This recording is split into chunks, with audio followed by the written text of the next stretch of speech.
మృతుల కుటుంబాలకు ప్రభుత్వం 25 లక్షల రూపాయల ఎక్స్గ్రేషియా ప్రకటించిందని హోంమంత్రి అనిత అన్నారు. అలాగే మృతుల కుటుంబాల్లో ఒకరికి దేవాదాయ శాఖలో అవుట్సోర్సింగ్ ఉద్యోగం ఇస్తున్నట్లు చెప్పారు.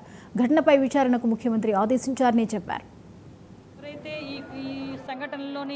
ఈ దుర్ఘటనలో చనిపోయారో వాళ్ళ కుటుంబంలోని చదువుకున్న వాళ్ళు ఎవరో ఒకరికి మనం ఉద్యోగ అవకాశాలు కూడా కల్పించడానికి గౌరవ ముఖ్యమంత్రి గారు ఈరోజు నిర్ణయం తీసుకోవడం జరిగింది.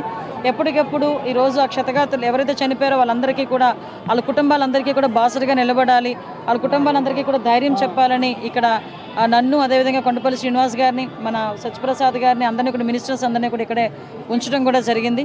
మీ అందరికీ తెలుసు నరసింహస్వామి టెంపుల్లోని దర్శనాలంటే అరౌండ్ రాత్రి 12 గంటల వరకు కూడా దర్శనాలు జరుగుతూనే ఉంటాయి.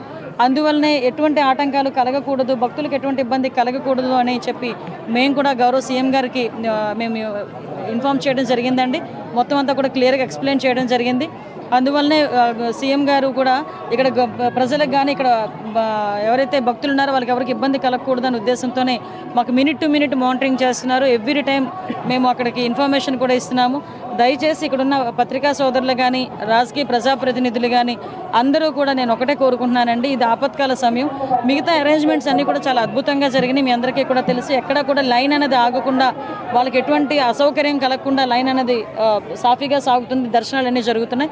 దురదృష్టం ఏంటంటే ఆ 7 చనిపోవడం, ఆ గోడ కూలి 7 చనిపోవడం దురదృష్టం.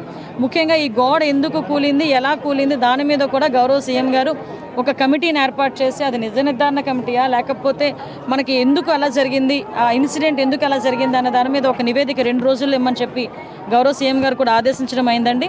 దాని నివేదికను వచ్చిన మీదట అందులో ఎవరైతే బాధ్యులు ఉన్నారో వాళ్ళందరి మీద కూడా చర్యలు తీసుకోవడానికి కూడా ఈరోజు గవర్నమెంట్ సిద్ధంగా ఉంది. ఈరోజు కుటుంబాలు ఎవరైతే చనిపోయారో ఆ చనిపోయిన వారి కుటుంబాలందరికీ కూడా గవర్నమెంట్ తరఫున సంతాపం తెలియజేసుకుంటున్నాం, మా ప్రగాఢ సానుభూతిని తెలియజేస్తున్నామండి. మళ్ళీ చెప్తున్నానండి, ఈ టైంలోని రాజకీయ నాయకులు కానీ అదేవిధంగా ప్రజాప్రతినిధులు కానీ అదేవిధంగా పత్రికా సోదరులు మీరు అందరూ కూడా మా అందరికీ కూడా సహకరించి ఈ సహాయ కార్యక్రమాల్లోని కూడా మీరందరూ కూడా సహకరించమని మనస్ఫూర్తిగా కోరుకుంటున్నా. ఈరోజు భక్తులకు కూడా ఎటువంటి ఇబ్బంది కలగకుండా చూసుకునే బాధ్యత కూడా మనందరి మీద ఉంది కాబట్టి మీరందరూ కూడా సహకరించండి. 7 మెంబర్స్, ఒకళ్ళు ఇంజురీ అందరూ సేఫ్ అమ్మా, అందరూ సేఫ్. ఎక్కువగా ఇంజురీ అయిన వాళ్ళు వాళ్ళకి 3 లక్షల రూపాయలు ఎక్స్గ్రేషియా ఇస్తున్నాం. వాళ్ళకి కూడా మేము ప్రాపర్ ట్రీట్మెంట్ కూడా ఇప్పిస్తున్నాం. అందరి మీద అండి. ఇప్పుడు ఈ విషయం ఏంటంటే అసలు ఆ గోడ కన్స్ట్రక్షన్ విషయంలో కానీ క్యూ లైన్స్ విషయంలో కానీ అన్ని విషయాల్లోని కూడా క్రోడీకరించుకునే ఒక కమిటీ ఏర్పాటు చేసి ఆ కమిటీ నుంచి నివేదిక తెప్పించుకుని దాని ప్రకారంగా చర్యలు తీసుకుంటాం. అంటే ఒక 4 ఐడెంటిఫై చేశామండి. 2 కోనసీమ జిల్లా నుంచి ఉన్నారు. వాళ్ళ కలెక్టర్ కూడా ఇన్ఫార్మ్ చేయడం జరిగింది.